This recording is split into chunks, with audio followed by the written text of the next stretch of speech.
ஜனவரியில் வந்து இந்த வருஷம் வந்து பெஸ்ட் ஆக்டர் அவார்டு கிடைக்குதோ இல்லையோ, எனக்கு பெஸ்ட்டு சிங்கர் அவார்டு கிடைக்கும்னு நினைக்கிறேன்.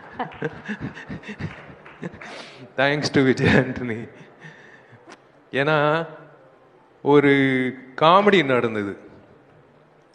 இவங்க ரெண்டு பேர் வந்து சுந்தர் சாரும் விஜய் ஆண்டனி வந்து உள்ள பேசிட்டு இருந்தாங்க. ஜி இந்த பாட்டு வந்து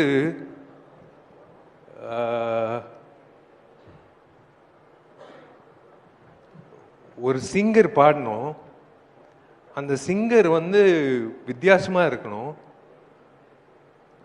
ஆனா இனிமே வந்து பாடவே கூடாது வாழ்க்கையில் அப்படின்னு சொல்லும் போது நான் டோர் ஓபன் பண்ணி பாரு, இவரு தான் பாடுறாரு அப்படின்னு சொன்னாங்க.